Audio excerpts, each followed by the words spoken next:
الصلاة والسلام صلى الله على محمد صلى الله عليه وسلم.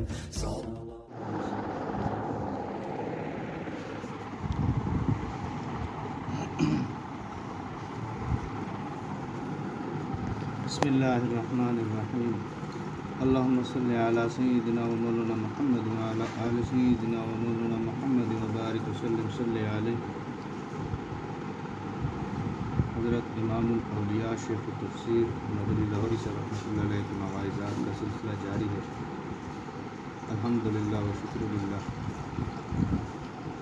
اللہ پاک اخلاص نیت کے ساتھ سننے اور اخلاص نیت کے ساتھ ان پر عمل کی توفیق نصیب فرمائے. حضرت لاہوری صاحب رحمۃ اللہ علیہ کے مواعظات سارے کے سارے جواہرات سے پر ہوتے ہیں.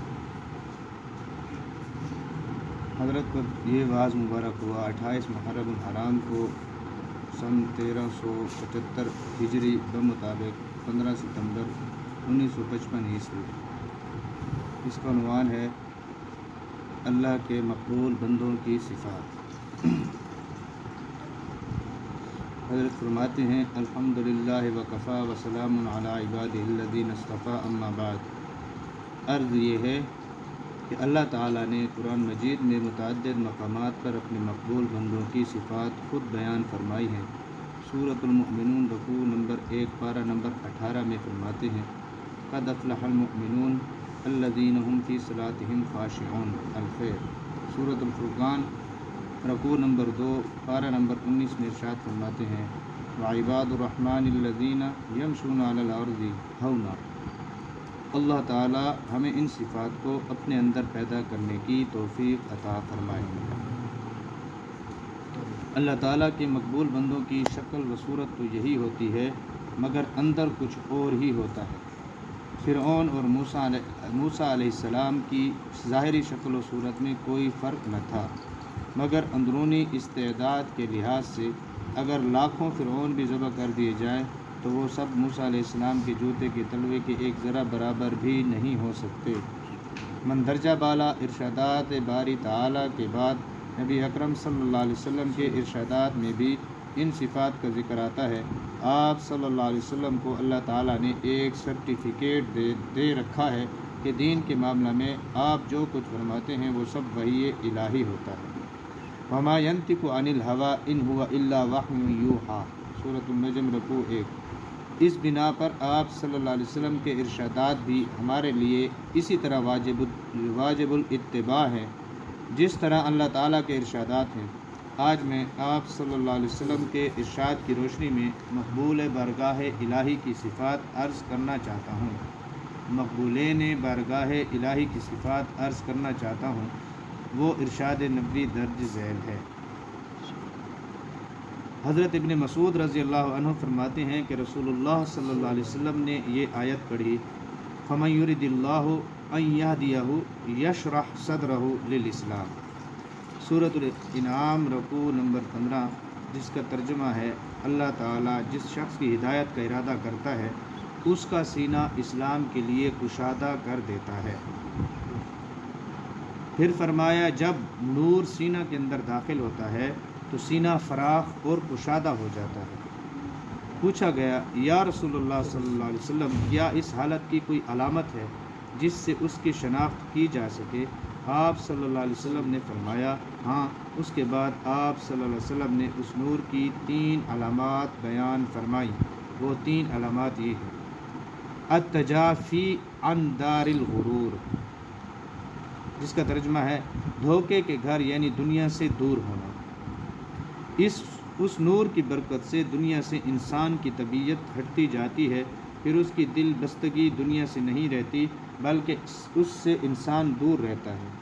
سفر میں اگر کسی کو آرام میسر نہ آئے اور اس کو تکلیف ہو تو اس کا دل چاہتا ہے کہ جلدی گھر لوٹ کر جاؤں تاکہ تکلیف سے نجات پائے اور ہر ممکن آرام مل سکے. بعین ہی یہی حالت اللہ کے مقبول بندوں کی ہوتی ہے. وہ چاہتے ہیں کہ جلدی دنیا کی زندگی ختم ہو تاکہ محبوب حقیقی سے وصال نصیب ہو. دنیا کو دار الغرور اس لیے فرما رہے ہیں یہاں کی ہر چیز بے وفا ہے. کھلونے دے کے بہلا گیا ہوں میں، بیوی بچے دنیاوی ساز و سامان یہ سب کھلونے ہیں۔ اللہ تعالیٰ نے خود ہی سب کچھ عطا فرمایا اور پھر چاہتے ہیں کہ ان میں دل بستگی نہ ہو۔ یہ سب کھلونے آخرت سے دور ہٹانے کے لیے ہیں۔ سورۃ ال-عمران رکوع نمبر 3 میں ان کھلونوں کا ذکر آتا ہے۔ فرماتے ہیں زُيِّنَ لِلنَّاسِ حُبُّ الشَّهَوَاتِ مِنَ النِّسَاءِ وَالْبَنِينَ وَالْقَنَاطِيرِ الْمُقَنطَرَةِ مِنَ الذَّهَبِ وَالْفِضَّةِ وَالْخَيْلِ الْمُسَوَّمَةِ وَالْأَنْعَامِ وَالْحَرْثِ ذَلِكَ مَتَاعُ الْحَيَاةِ الدُّنْيَا وَاللَّهُ عِندَهُ حُسْنُ الْمَآبِ، جس کا ترجمہ ہے لوگوں کو مرغوب چیزوں کی محبت نے فریفتہ کیا ہوا ہے، جیسے عورتیں اور بیٹے اور سونے چاندی کے جمع کیے ہوئے خزانے اور نشان کیے ہوئے گھوڑے اور مویشی اور کھیتی، یہ دنیا کی زندگی کا فائدہ ہے اور اللہ کے پاس اچھا ٹھکانہ۔ ان چیزوں کی محبت بھی اللہ نے خود ڈال دی اور پھر فرماتے ہیں خبردار ان میں دل بستگی نہ ہو، یہ دھوکہ دینے والی چیزیں ہیں، اگر یہ نہ ہوں تو پھر انسان کا امتحان ہی نہیں۔ ان چیزوں کی محبت کی وجہ سے اکثر انسان امتحان میں فیل ہو جاتے ہیں۔ ان چیزوں سے اکثر دل ان کی صحبت میں ہٹتا ہے جن کے اپنے دل ان سے ہٹے ہوئے ہوں۔ اس قسم کے اللہ والوں کی نسل حضور اقدس صلی اللہ علیہ وسلم سے لے کر آج تک چلی آ رہی ہے۔ کسی بزرگ کا ایک قصہ مشہور ہے جو کہ درست ہونے کے علاوہ عبرت ناک ضرور ہے۔ ان کے پاس ایک عورت اپنے بچے کو لے کر آئی اور عرض کی کہ حضرت یہ گڑ بہت کھاتا ہے، اس کو نصیحت فرمائیے کہ گڑ کھانا چھوڑ دے۔ اس بزرگ نے کل آنے کے لیے فرما دیا۔ اگلے دن جب وہ اس کو لے کر آئی تو آپ نے فرمایا بیٹا گڑ کھانا چھوڑ دو۔ اس عورت کو بہت غصہ آیا اور کہنے لگی اتنی سی بات کل ہی کہتے تھے۔ اس بزرگ نے فرمایا کل تک مجھے خود گڑ کھانے کی عادت تھی، اس سے گڑ چھوڑنے کو کہتا تو اثر نہ ہوتا۔ دل سے جو بات نکلتی ہے اثر رکھتی ہے، پر نہیں طاقت پرواز مگر رکھتی ہے۔ میرے دادا پیر رحمۃ اللہ علیہ کے پاس کچھ عورتیں بیعت کے لیے حاضر ہوئیں۔ عورتوں کی بیعت قرآن سے ثابت ہے، ملاحظہ ہو پارہ نمبر 28 سورۃ الممتحنہ کی آخری اور پہلی آیت۔ ان میں ایک لڑکی بھی تھی جو بلا وجہ ہنس رہی تھی۔ حضرت دادا پیر رحمہ اللہ یعنی کہ حضرت حافظ محمد صدیق بھرچونڈی سے رحمۃ اللہ علیہ نے فرمایا کہ بیٹی اتنا ہنسو جتنا رو بھی سکو۔ آپ نے یہ فرمایا تھا کہ اس کی حالت بدل گئی اور اس نے رونا شروع کر دیا، اور کہتے ہیں کہ پھر وہ ساری عمر روتی رہی۔ ایک دفعہ میں چکوال جا رہا تھا، کچھ فوجی میرے ساتھ سفر کر رہے تھے، ان کے ہمراہ ایک میراثی بھی تھا۔ ان کی فرمائش پر اس نے ایک غزل سنائی جس کا پہلا شعر یہ تھا: عاشقاں راسائے علامت اے پسر، یار یہ فارسی ہے، میری فارسی گلابی ہے۔ حضرت دین پوری رحمۃ اللہ علیہ کی بعینی یہی حالت تھی کہ بات بات پر آہ سرد بھرنا اور رونا عام تھا۔ یہ اللہ کے نام کی برکت ہے، اس سے دل موم ہو جاتا ہے۔ اس قسم کے حضرات کی باتوں میں اثر بھی ہوتا ہے۔ اچھا، نمبر 2 پہلی جو آیت شریفہ حضرت نے فرمائی پھر اس کی تشریف فرمائیے۔ نمبر 2 وَالْإِنَابَةُ إِلَى دَارِ الْخُلُودِ، جو دوسری جو علامت ہے، ٹھیک ہے نا؟ پہلی کیا؟ یعنی کہ دنیا سے ان کا دل اچاٹ ہو جاتا ہے۔ دوسری جو علامت ہے یعنی کہ سینہ کی گشادگی، اللہ پاک جو اسلام کے لیے اس کا سینہ گشادہ کر دیتا ہے، تو اس کی علامات پوچھی گئی نا۔ تو پہلی علامت دنیا سے اس کا دل اچاٹ ہو جاتا ہے، اس کی بھی یہ تشریح آئی۔ دوسری علامت کیا ہے؟ وَالْإِنَابَةُ إِلَى دَارِ الْخُلُودِ، ترجمہ اور ہمیشگی کے گھر کی طرف رجوع، یعنی آخرت کے کھینچاؤ اس کو لگا رہتا ہے۔ اس نور کی دوسری علامت یہ ہے کہ دنیا سے طبیعت ہٹ کر آخرت کی طرف متوجہ ہونے لگتی ہے۔ جانور کسی اور طرف جانا چاہتا ہے مگر مالک اس کو دوسری طرف کھینچتا ہے۔ اس طرح نفس انسان کو دنیا کی طرف کھینچتا ہے، مگر اس نور کی برکت سے اس کا دل دنیا سے ہٹتا جاتا ہے۔ وَالْإِسْتِعْدَادُ لِلْمَوْتِ قَبْلُ نُزُولِهِ، ترجمہ اور مرنے سے پہلے مرنے کے لیے تیار ہو جانا۔ اس نور کی تیسری علامت یہ ہے کہ انسان ہر وقت پا برکاب رہتا ہے، یعنی کہ تیار رہتا ہے، رکاب اس کے ہاتھ میں ہوتی ہے، یعنی کہ اس طرح ہے نا، گھوڑے پر سوار رہتا ہے اور موت کا انتظار کر رہا ہوں. رکاب میں ہوتا ہاں وہ رکاب میں ہوتا ہے، گھوڑے پر سوار ہوتا ہے نا. جس کو یہ نور عطا نہیں ہوا ان کے متعلق قرآن کا ارشاد ہے، قل یا ایھا الذین ھادوا ان زعمتم انکم اولیاء للہ من دون الناس فتمنوا الموت ان کنتم صادقین ولا یتمنونہ ابدا بما قدمت ایدیہم واللہ علیم بالظالمین. جس کا ترجمہ فرما دیجئے، اے لوگو جو یہودی ہو، اگر تم خیال کرتے ہو کہ تم ہی اللہ کے دوست ہو سوائے دوسرے لوگوں کے، تو موت کی آرزو کرو اگر تم سچے ہو. وہ لوگ اس کی کبھی بھی تمنا نہ کریں گے بسبب ان عملوں کے جو ان کے ہاتھوں نے آگے بھیجے، اور اللہ تعالی ظالموں کو خوب جانتا ہے. اصل میں یہ ارشاد باری تعالیٰ یہود کے متعلق ہے، مگر یہ اس پر بھی صادق آتا ہے جس کا دل دنیا میں پھنسا ہوا ہو اور اس کو آخرت کی فکر نہ ہو. اگر مقبول بارگاہ الہی ہوگا تو رنگ اور ہوگا. ان باتوں کی تلقین کرنے والے تو کئی ہیں، مگر اس قال کو حال بنانے والا کوئی ہے. تما، منع، جمع، اور ان تینوں کی نفی کا نام فقر ہے. اللہ والے سوائے اللہ تعالیٰ کی ذات کے اور کسی سے تما نہیں رکھتے. اگر اللہ تعالیٰ کسی ذریعے سے کوئی چیز ان کے ہاں بھجوا دیں تو وہ انکار نہیں فرماتے بلکہ صحیح مصارف میں خرچ فرما دیتے ہیں. اب ان کی مثالیں ملاحظہ ہوں. اللہ تعالیٰ کی ربوبیت کا تقاضا ہے کہ جو اللہ والوں کے دروازہ پر نہیں آ سکتے، اللہ تعالیٰ اللہ والوں کو ان کے پاس پہنچا دیتے ہیں. جیسے جنگلوں کے درختوں کو اگر کسی اور طرح پانی نہیں پہنچ سکتا تو اللہ تعالیٰ بادلوں کو ان کے سروں پر لا کر برسا دیتے ہیں. اسی سلسلہ میں میرے دادا پیر رحمہ اللہ کہیں تشریف لے جا رہے تھے کہ رات ایک جنگل میں بسر فرمانی پڑی. اس جگہ کے قریب ہی ایک جھونپڑی تھی. ایسا معلوم ہوتا تھا کہ اس جھونپڑی کے رہنے والے بھینسوں کا دودھ بیچ کر گزر اوقات کرتے تھے. رات کو جب انہوں نے دودھ دوہا تو جس برتن میں دودھ رکھا تھا اس میں کتا منہ ڈال گیا. جب لڑکوں نے اپنی والدہ کو اس کی اطلاع دی تو وہ کہنے لگی کہ یہ دودھ ان فقراء کو دے آؤ. حضرت رحمہ اللہ آپ کے خدام یہ سب باتیں سن رہے تھے. جب دودھ آیا تو کسی نے حضرت رحمہ اللہ سے عرض کی کہ حضرت دودھ آ گیا ہے. فرمایا لے کر رکھ لو. جب دودھ اٹھا کر لانے والے واپس چلے گئے تو فرمایا کہ دودھ کو دریا میں گرا دو. یہ منع کی مثال ہے. نہیں، بہت رک جانے کا مطلب کیا؟ منع کی مثال یہ کہ منع بھی نہیں فرماتے، رد بھی نہیں کرتا، رات بھی نہیں کرتے. ہاں بھی یہ رکھ لو، سب کچھ واضح ہو گیا نا. ڈاکٹر صاحب علی کہہ رہی ہے، میرے علی کا وہ آ کے سفر تیاری فنا ڈنگ یہاں یوں کتا لگا ہے کھیر سا کو دیتی رہنے دے. لیکن اعلیٰ ظرفی کا اتنا بہترین اعلیٰ ظرفی کا مظاہرہ پتہ بھی چل گیا، مریدین کو بھی پتہ چل گیا، انہوں نے آ کر اطلاع بھی دے دی. پھر بھی کیا فرما رہے ہیں کہ ہاں بس ٹھیک ہے رکھ لو، دل رکھنا. ٹھیک ہے نا.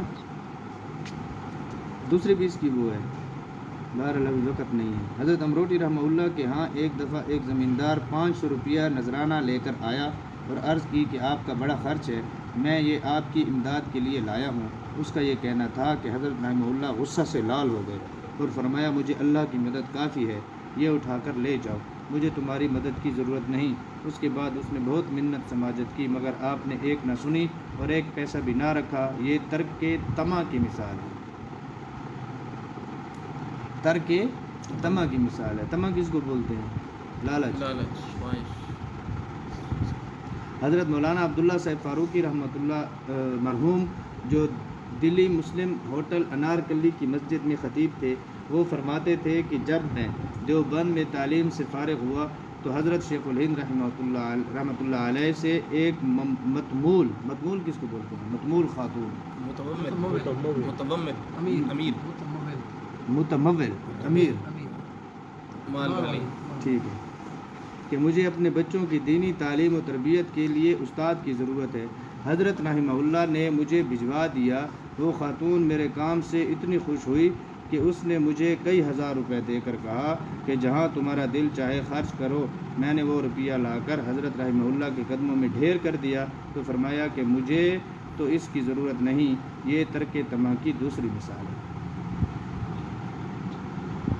تیسری مثال آپ سے عرض کرتا ہوں. یہ تو ہو گئی دنیا داروں کی طرف سے، دنیا داروں کی طرف سے مال کا آنا، اور پھر انہوں نے فرما دینا کہ ہمیں اس چیز کی ضرورت نہیں ہے، ٹھیک ہے نا۔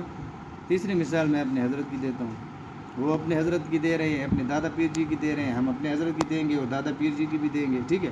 حضرت جی رحمت، اور ایسی اعلیٰ قسم کی مثال کئی دفعہ سنائی بھی ہے، یہاں پر موقع آ گیا۔ حضرت جی رحمۃ اللہ علیہ فرماتے، ایک دفعہ فرمایا کہ ہمارے پاس تکوینی امور میں سے ابدال میں سے کوئی آیا، تکوینی امور میں سے جو جن کی ڈیوٹی ہوتی ہے نا، ولایت کی دو مثال وہ ہے نا قسمیں ہیں۔ اچھا، تو حضرت جی رحمۃ اللہ علیہ کے پاس وہ آیا، حضرت فرماتے ہیں ہمارے پاس وہ آیا، مجھے پتہ نہیں چلا کہ کون ہے، آ کے بیٹھ گیا، اس نے کان میں کہا کہ خلیفہ صاحب فلاں جو پہاڑی سلسلہ ہے نا فلاں جگہ پر، اس پہاڑی سلسلہ میں غاریں بہت ہیں، اس فلاں سلسلہ کے فلاں پہاڑ میں جو غار ہے، اس غار کے اندر 7 بہت بڑے لال پتھر پڑے ہوئے ہیں، ٹھیک ہے۔ لال پتھر جانتے ہیں نا، جس کی قدر، جس کی قیمت پوری دنیا کے جواہرات سے زیادہ قیمتی، بڑے جواہرات، پورے جواہر سے جتنے بھی جواہرات ہیں نا، سب سے اوپر قیمتی ترین ہیرا ہے نا جواہرات میں سے، اس سے بھی یہ پتھر اوپر ہے۔ 7 اتنے بڑے بڑے لال پتھر پڑے ہوئے ہیں کہ ان کی اگر قیمت دنیاوی اس میں لگائی جائے تو دنیا کے اوپر جتنے خزائن ہیں، ٹھیک ہے، اس سے زیادہ ہے، ٹھیک ہے۔ تو حضرت نے فرمایا، میں مسکرایا، میں نے کہا کہ اب مجھے کیوں بتا رہے ہو، مجھے تو ضرورت نہیں ہے۔ یہ ہو گئی ہمارے حضرت کی مثال کس چیز کی؟ ترک طمع کی۔ تو انہوں نے بھی اپنا پھر ایک جواب دیا کہ جی خلیفہ صاحب آپ کو اس لیے بتایا کہ آپ کو ضرورت نہیں ہے، ہم جانتے ہیں، جن کو ضرورت ہوتی ہے ان کو بتایا بھی نہیں جاتا، یعنی کہ جو طمع رکھتے ہیں، جو طمع رکھتے ہیں ان کو بتایا بھی نہیں جاتا۔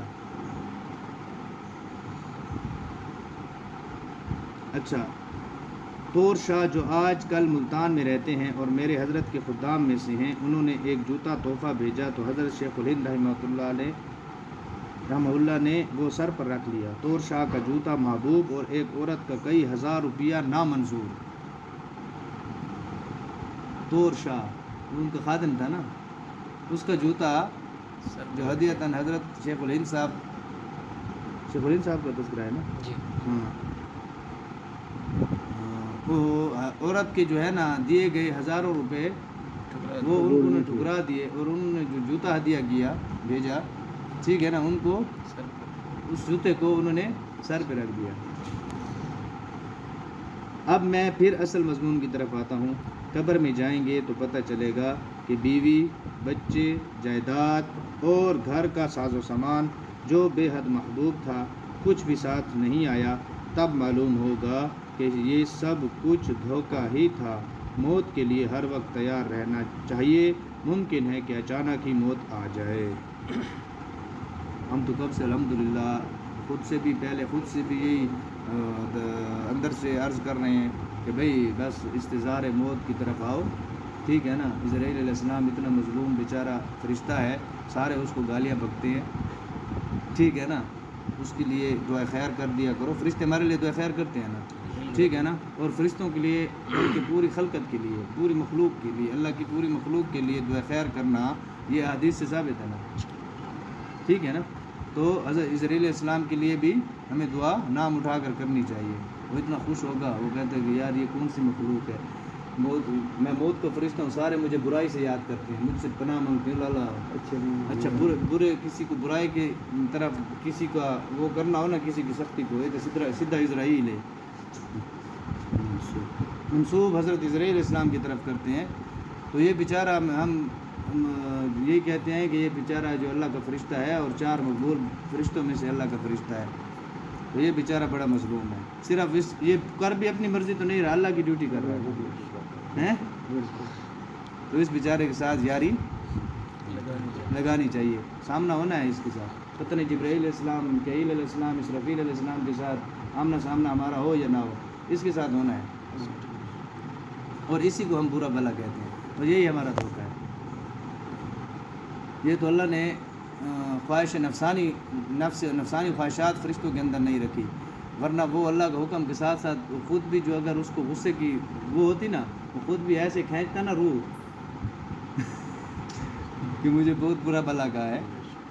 یہ تو اللہ تبارک و تعالیٰ نے فرشتوں کے اندر خواہش نفسانی رکھی نہیں ہے نا اپنی، یعنی کہ اس سے بہرحال۔ اچھا، مثلاً گھر سے کسب معاش کے لیے نکلے، حادثہ پیش آ جائے اور جنازہ ہی گھر آئے، اس لیے ہر وقت موت کے لیے تیار رہنے کی ضرورت ہے۔ بعض اوقات ایسا بھی ہوتا ہے کہ گھر والے سمجھتے ہیں کہ مریض روح بصیحت ہو رہا ہے، مگر یکایک حالت بگڑ جاتی ہے اور موت آ جاتی ہے۔ اگر موت کی تیاری ہوگی تو قبر بہشت کا باغ بن جائے گی، ورنہ دوزخ کا گڑھا۔ اپنا خود امتحان لیا کیجئے، اگر یہ تینوں چیزیں پیدا ہو رہی ہیں تو اس کو اللہ کا فضل سمجھیے۔ اس حالت میں کہا جائے گا کہ روحانی حالت روح بصیحت ہے۔ جب انسان کے اندر یہ ذوق پیدا ہو جاتا ہے تو اس کے قول و فعل میں انقلاب آ جاتا ہے۔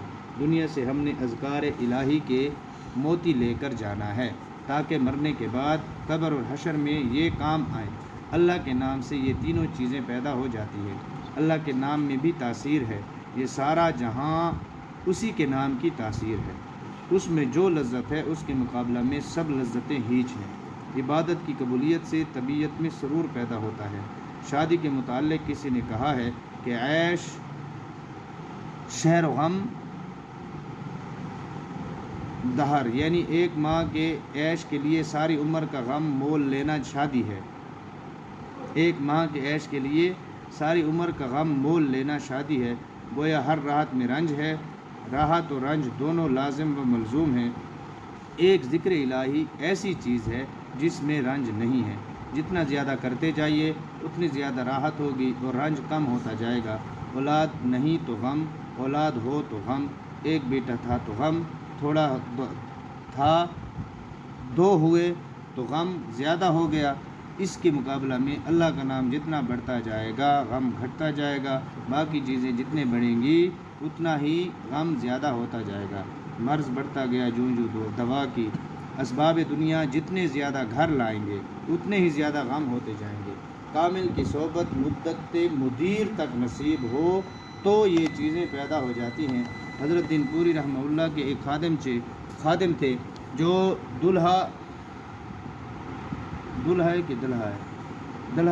دلہا اسٹیشن سے 2-2.5 میل کے فاصلہ پر ایک گاؤں میں رہتے تھے۔ وہ نواب بہاول پور کے رشتہ دار تھے۔ ان کے ایک ہمسایہ نے حضرت دین پوری رحمہ اللہ کے پاس آ کر شکایت کی کہ آپ کے خادم نے میری کچھ زبان دبا لی ہے۔ زبان دبا لی ہے زمین حضرت رحمہ اللہ شکر بیدار بیٹھے ہوئے، شکر بیدار بیٹھے ہوئے، موتی کی بیداری عطا کر۔ میری کچھ زمین دبا لی ہے۔ حضرت رحمہ اللہ نے ان کو بلایا، اس نے لکھ کر بھیجا کہ حضرت رحمہ اللہ زمین میری نہیں آپ کی ہے، جتنی مانگتا ہے دے دیجئے، مجھے آنے کی ضرورت نہیں۔ عام زمیندار چپا چپا زمین کے لیے لڑتے ہیں، یہ اللہ والوں کی صحبت کا اثر تھا کہ ایک زمیندار اپنی ساری زمین دینے کے لیے تیار ہے، اور وہ بھی اس صورت میں کہ مدعی کا دعویٰ بھی جھوٹا تھا۔ حضرت امروٹی رحمہ اللہ کا واقعہ ہے کہ کس شخص نے ان کے لنگر کے لیے زمین دی، اس کے ورثاء نے حضرت کے پاس آ کر اپنا حق جتا کر زمین واپس مانگی تو حضرت آپ رحمہ اللہ نے اندر سے دستاویز لا کر جلا دی اور فرمایا کہ جاؤ لے جاؤ، میرا یہی دستاویز ہی قبضہ تھا جو میں نے جلا دی۔ تحریر ثبوت۔ سمجھ آئی ہے بات کی؟ سمجھ آئی ہے واقعے کی؟ سمجھ آئی ہے؟ معاہدہ مجھے ختم کر دو۔ نہیں، کچھ گہرائی میں گئے ہیں، کچھ گہرائی میں گئے ہیں۔ میری دستاویز زمین پہ قبضہ یہ نہیں جو تھا۔ فیض چلا آ رہا ہے نا دنیا داروں کا، کو اللہ تبارک و تعالیٰ کی طرف سے ہمارے مشائخ کے اوپر مسلط ہو جانا۔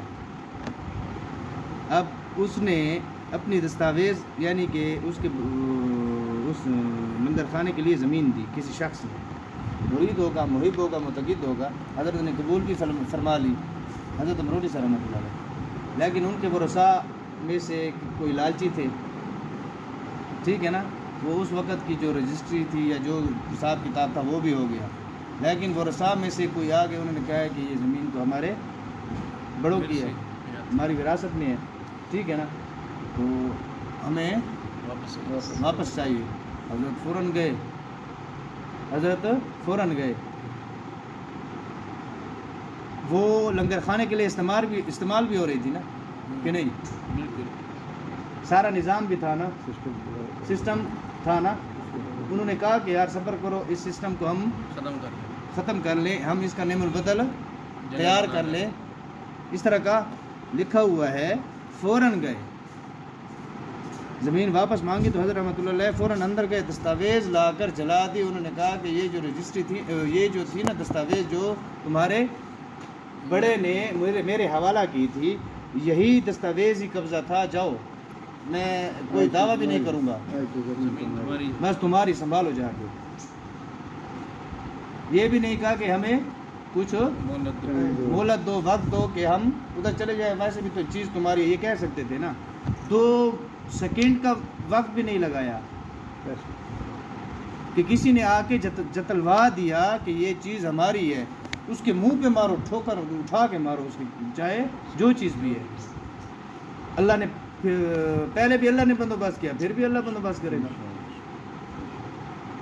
تو الحمدللہ و شکر للہ، اللہ کے فضل سے یہ ہمارے اکابر سے چلتی آ رہی ہے۔ یہ دنیا داروں کو اللہ تبارک و تعالیٰ ان کے اوپر مسلط کر کے پھر امتحان لیتا ہے۔ تو پہلے یہ چیز حضرت نے لکھی ہے، گزر چکی ہے کہ اولاد کی، زمین کی، مال کی، کسی اور چیز کی محبت اللہ دل میں ڈالتا بھی خود ہے، اور پھر کہتا ہے کہ کرنی بھی نہیں ہے۔ کھانا بھی بچے کے رکھ دو، ٹھیک ہے نا، کرنی بھی نہیں ہے۔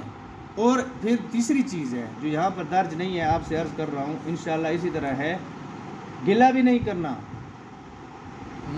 گمان بھی، بدگمانی بھی نہیں پیدا کرنی۔ اس فقیر کے ساتھ یہ چیز پیدا ہوئی کھڑی ہے، یہ تربیت اسی طرح ہوئی ہے۔ میں آپ کو اپنا واقعہ سناتا ہوں کہ اوائل میں جیل میں تھا، میں اپنے یعنی کہ اس کیسوں میں 302 کے کیسوں میں جماعتی، اس میں نا الحمدللہ دین کی نسبت سے، تو ہمارے وہ ساتھی، جماعتی ساتھی جو یعنی کہ ہمارے ساتھ، انہوں نے 5-6 سال کا عرصہ اتنے دن رات اکٹھے گزارے، اللہ نے وہ ہمارے مخالف کر کے کرا دیے، ٹھیک ہے۔ یہ باقاعدہ طور پر دست بدست بیعت ہونے سے پہلے کی بات ہے، یعنی کہ ذکر سٹارٹ کیے ہوئے اور حضرت کے ہاتھ میں مکمل طور پر آئے ہوئے 1 سال ہوا تھا پورا، لیکن بیعت مکمل طور پر 10 بدس حضرت کے ہاتھ میں ہاتھ 1.25 سال بعد دیا۔ ذکر کے سٹارٹ شروع اس سے پہلے حضرت کی طرف سے ذکر کرانے کی، ہلکا ذکر لگانے کی اور ہر چیز کی اجازت مل چکی تھی۔ اچھا، تو حضرت جی نے یہ ساتھی، اب وہی ساتھی باہر تو نکلے، میں کہتا یار یہ ان کو کیا ہو گیا، تم باہر نکلو، ہم تمہارے ساتھ دیکھیں گے، ہم یہ کریں گے، ہم وہ کریں گے۔ میں نے صرف اس وجہ سے کہ حضرت کے حکم پر ان سب سے میں نے رابطے منقطع کر دیے تھے نا، میں نے موبائل سائڈ پہ رکھ دیا، اور یہ میرے پیچھے بھاگتے رہے کہ یار یہ، ان کو یہ غصہ تھا، ٹھیک ہے نا، کہ ہم سے رابطہ اس نے کیوں ختم کیا ہے۔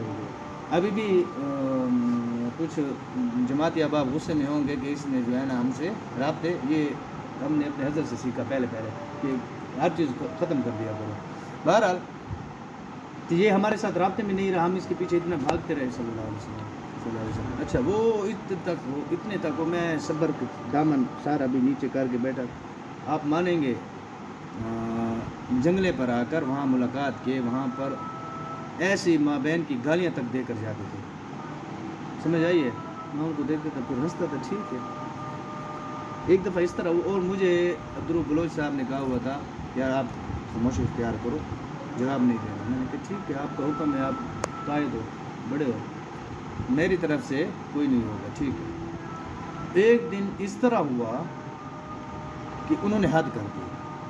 اب بار بار جو ہے نا وہ بلوچ صاحب ایسے کر کے، میں پیچھے بیٹھا ہوا تھا، میں ایسے کر کے، میں ابھی دیکھ رہا ہوں، ہنس رہا ہوں، وہ بار بار مجھے ایسے کرے دیکھے، میں سمجھ گیا یہ اشارہ کر رہے ہیں کہ اب تم بھی جواب دو۔ میں نے کہا میں جواب نہیں دیتا، یہ ہمارا امتحان ہے ظرف کا،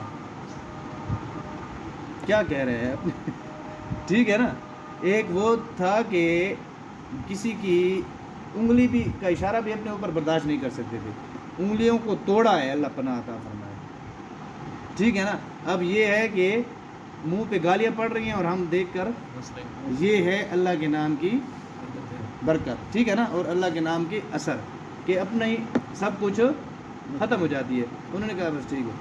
تو جیسے ملاقات ختم ہوئی تو اس نے کہا کہ میں تمہیں اشارے کر رہا تھا. میں نے کہا کس چیز کے اشارے؟ میں ہنسا. اس نے کہا ہے کہ آج تو انہوں نے اس طرح وہ کیا، تو کچھ تو بولتے نا. میں نے کہا بولنے کی بات ہے. میں نے کہا آپ کی طرف سے اجازت ہے؟ میں نے کہا میں تو آپ کے کہنے پر خاموش تھا. میں نے کہا ہاں اب تو بس کچھ نہیں، بس ڈیٹ. میں نے کہا اس طرح ہے، میری کل ہے پیشی، ٹھیک ہے نا، دہشت گردی کی عدالت میں میری پیشی ہے، میں وہاں پر جاؤں گا، اور ان کی بھی پیشی ہے کل تماشا. پھر آپ میرے عدالت سے پہنچنے سے پہلے اس تماشے کی خبر آپ کو پہلے جیل تک پہنچ جائے گی کہ تماشا وہاں ہوا کہا ہے، کیا ہوا ہے وہاں پر. میں نے کہا اب دیکھ لینا. پھر میں نے کہا بڑی باتوں سے اللہ بچائے، ان کو صرف آنکھ کا دکھانا بہت ہے. یہ پانی کے بلبلے ہیں، میں ان کو جانتا ہوں. میرے ساتھ انہوں نے وقت گزارا ہے، صرف وہ پھڑپڑا رہے ہیں بس. اچھا وہ اس طرح ہوا. اب مجھے ہتھکڑی لگی جیل سے، اکیلا تھا میں. وارنٹی کی میری پیشی تھی، دہشت گردی عدالت میں لے کر آئے. حضرت جی رحمۃ اللہ علیہ کی بھی پیشی تھی اور ان کی بھی پیشی تھی. اب جیسے میں ایسے کر کے بیٹھا ہوا تھا بینچ پر، اور یہ عدالت میں جیسے دروازے سے داخل ہوئے نا عدالت یعنی کہ احاطے میں، تو میں نے صرف ایک آنکھ رکھی ایسے دیکھتا پہلے تو اس نے آنکھ ملانے کی کوشش کی نا انہوں نے، ایک دم سے پھر ایسے یار یہ کل تک تو ہم اس کو گالی نکال رہے تھے، بھید علی کار سر سٹ کے بیٹھا آج کے. پھر میری طرف دیکھا نا، میں نے کہ صبر، وہ تو بندھا ہوا تھا، میں ادھر بیٹھا تھا. ایک گز اے میدان کھلے ہیں ہوں اسے لیتے جنگلے تھے، میں بندے کڈھا دے تسیں بندے کڈھے ہوئے کیڑا فائدہ؟ وہ تو صرف تماشا دی کھاوا نہیں، کوئی فائدے نہیں تھی ویا. ایک گز تے میدان ہوں پتہ لگ سی ہوں آؤ، ٹھیک ہے نا. بات ایک مضمون ذہن میں رکھنا. میں نے کیا عرض کیا، پیدا بھی کر دیتا ہے، محبت بھی پیدا کر دیتا ہے، اور کرنی بھی نہیں ہے، یہ چیز ذہن میں رکھنا. میں اس لیے یہ حکایت بیان کر رہا ہوں، ٹھیک ہے نا. اچھا پھر اس کے بعد گلہ بھی نہیں کرنا، یعنی کہ تو اس کے بعد ان کے اوپر اللہ نے ایسی ہیبت ڈالی. انہوں نے جہاں میں بیٹھا ہوا تھا نا وہاں پہ ٹھہرنے کی وجہ سیدھا وہ گھس کے پتہ نہیں کون سے کمرے میں جا کے گھس کے پی کی نیب کوٹ کے کمرے میں جا کے گھس گئے. نیب کوٹ وہ جو پولیس والا وہاں پر ہوتا ہے، وہ جو فائلیں کمرہ عدالت سے لاتا ہے اور لے جاتا ہے،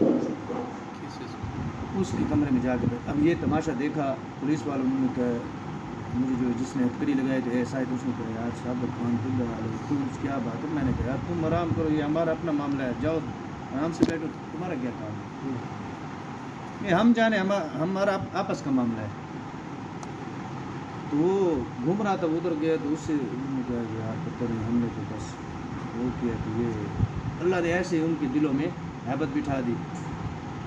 یار وہ کہہ رہے ہیں، میں نے کہا یار دفع ہو جاؤ، تمہیں میں نے کہا ہے کہ ادھر ہمارا اپنا معاملہ ہے، ہم جانے اب تو کھل گئے ہیں.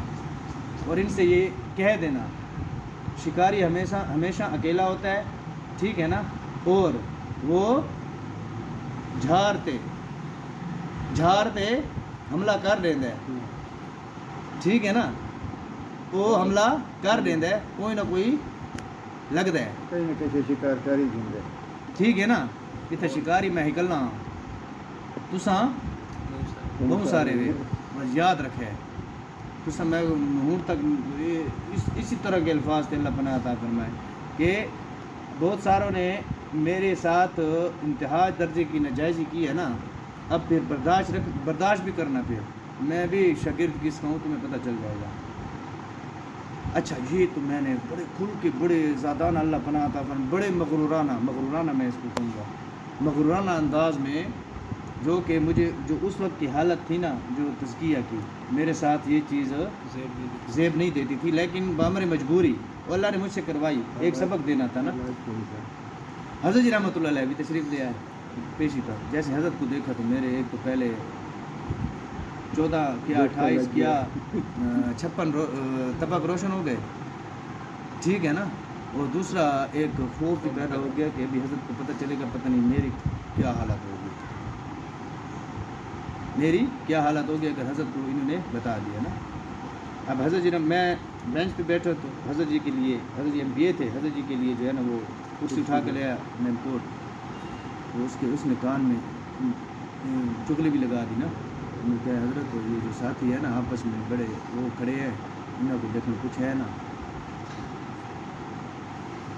حضرت نے میری شکل کو دیکھ کر اندازہ لگا دیا تھا نا، کیونکہ ایک دم سے جیسے حضرت آئے نا میری تو وہ تھی نا کہ شکل ایسے بنی ہوئی تھی، اللہ معاف کرے، میں نے حضرت کو دیکھا تو بس نارمل، بہرحال حضرت میرے ساتھ بیٹھ گئے اور وہ ساتھی نیچے حضرت کے پاؤں کے ساتھ آگے بیٹھ گئے، پاؤں پہ لگانے لگ گئے، بولو خیریت ہے، میں کہ جی ساتھی سارے ٹھیک ٹھاک، بولو میں کہ جی الحمدللہ، میری بھی پیشی، میں کہ جی حضرت جی میری وارنٹی والی پیشی، اچھا میں سنتا گدا ہے کوٹ نے حضرت کو بتایا، میں نے کہا کہ کوئی اور بتائے میں ہی بتا دوں گا، میں نے کہا حضرت یہ جو بیٹھے ہیں نا آپ بڑے، میں آپ تک بات پہنچا رہا ہوں، انتہا درجے کی سب کے سامنے جنگلے کے اوپر ادھر جیل میں آ کر انتہا درجے کی بدتمیزی، بد تہذیبی اور ماں بہن کی ننگی گالیاں مجھے دے کر آئے ہیں، اور آج میں نے ان کی کھکڑی کار چھوڑی ہے،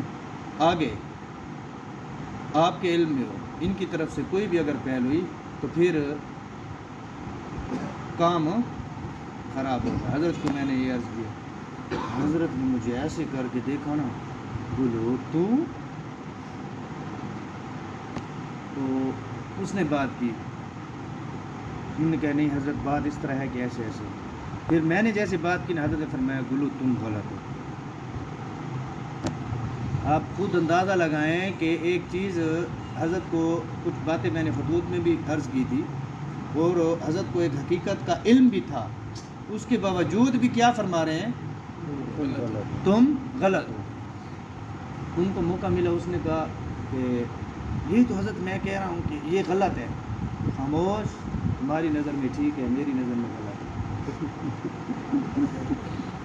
تمہاری نظر میں یہ حق پر ہے تمہارے معاملہ میں، میں اپنے معاملہ میں کہہ رہا ہوں کہ میرے معاملہ میں یہ غلط ہے۔ مجھے فرمایا گلو تمہیں اس لیے غلط کر رہا ہوں کہ تم گلہ کر رہے ہو، زبان پر شکوہ شکایت لائے ہو، اللہ کی طرف سے جو چیز آئی ہے اس کو تم نے تسلیم نہیں کیا، زبان پر شکوہ لے کر آئے ہو، اپنا طرز اپنا رد عمل تم نے دکھایا ہے، غلط ہو تم، تزکیہ کے سفر میں تم غلط ہو، اس معاملہ میں 100-200% تم اگر ٹھیک ہوگے، لیکن جو ہمارے ساتھ تمہارا تعلق ہے اس معاملے میں تم انتہائی غلطی پر ہو۔ میں نے کہا جی ٹھیک ہے، سر ایسے کیا، اندر سے ایسے بات چلی کہ میں نے کہا کہ حضرت کو پتہ بھی ہے ایک ایک چیز کا مجھے غلط کر رہے ہیں، پھر بھی حضرت ٹھیک ہے جی اس طرح آپ نے فرما دیا، سر تسلیم خم کیا، ٹھیک ہے۔ بات کہاں سے میں نے آپ کو کہا کہ نقطہ ذہن میں رکھنا، کیا چیز، کیا چیز، تیسری چیز کیا، چوتھی، یہ تیسری نہیں چوتھی چیز، اللہ تبارک و تعالی خواہش پیدا محبت پیدا بھی فرما دیتے ہیں، ٹھیک ہے، اور حکم بھی فرما دیتے ہیں کہ کرنی بھی نہیں ہے، ٹھیک ہے نا، اس کو کرنا بھی نہیں ہے، اور اس چیز پر اگر گلہ شکوہ شکایت اگر دل و زبان گمان میں لے کر آئے، ٹھیک ہے نا، تو پھر پکڑ بھی ہوگی، پھر پکڑ بھی ہوگی، یہ چوتھی چیز ہے تزکیہ میں، اگر شکوہ شکایت زبان پر لے کر آئے، ٹھیک ہے نا، تو پھر پکڑ بھی ہوگی۔ اچھا کہاں سے بات چلی، 9:30 بجے انشاءاللہ نماز پڑھی کر رسول اللہ کو کرنا ہے۔ اچھا بات ہو رہی تھی حضرت امروٹی سے رحمۃ اللہ جلا دی کہ وہ جو حضرت جلانے والے آئے نا تو ان کے سامنے وہ دستاویز لے کر آئے، انہوں نے کہا کہ یہ جلا یہ میرا قبضہ یہ تھا، جاؤ ایش کرو.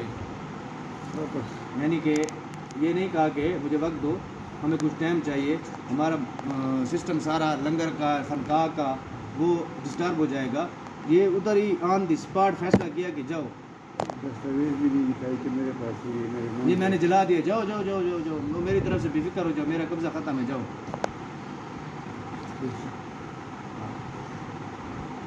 میرے دو شجرے ہیں، ایک علم کا اور دوسرے اللہ اللہ کرنے کا. اپنے حضرات کی پیروی کو میں اپنے لیے باعث فخر سمجھتا ہوں. اپنے مکان کے سلسلہ میں بھی میں نے انہی کی پیروی کی. اپنے مکان کے سلسلہ میں مولوی امام الدین صاحب مرحوم پرائمری اسکول کے مدرس تھے. ان کے اکبری منڈی کے پاس 3 مکان تھے. وہ ایک دن میرے پاس آئے اور کہنے لگے کہ مجھے خواب میں حکم ہوا ہے کہ میں آپ کو ایک مکان دے دوں. میں نے بہت اچھا کہا اور وہ چلے گئے. کچھ عرصہ بعد پھر آئے کہ مجھے دوبارہ حکم ہوا ہے کہ میں نے پھر بہت اچھا کہہ دیا اور معاملہ ختم ہو گیا. کافی مدت کے بعد وہ پھر آئے کہ آج تو مجھے بہت ڈانٹا گیا ہے کہ کیا تمہیں اپنی زندگی پر بھروسہ ہے؟ چلیے چل کر پسند کر لیجئے. یعنی کہ حضرت کو انہوں نے عرض کیا کہ چلیے 3 گھروں میں سے آپ جا کے پسند کر لیں. چنانچہ میں نے جا کر ایک مکان پسند کر لیا. مولوی امام الدین صاحب نے اس کی رجسٹری کروا دی. میں نے اس مکان میں رہائش اختیار کر لی. میری عادت ہے کہ میں گھڑی دیکھ کر نماز کے لیے آتا ہوں. پہلے میں اس چیز پر پھر بات میں سے اللہ بچائے، ہم اس چیز کو دیکھا کرتے تھے نا کہ یار ہم گھڑی کو دیکھتے 2 یا 3 منٹ رہتے ہیں، پھر گھر سے نکلتے ہیں یا خانقاہ سے نکل کر مسجد میں جاتے ہیں. ٹھیک ہے نا؟ تو ادھر سے اپنے یہ الحمدللہ ہمارے مشائخ سے آ رہا ہے. میری عادت ہے کہ میں گھڑی دیکھ کر نماز کے لیے آتا ہوں. اس کی بات ابھی آگے سمجھ آ جائے گی.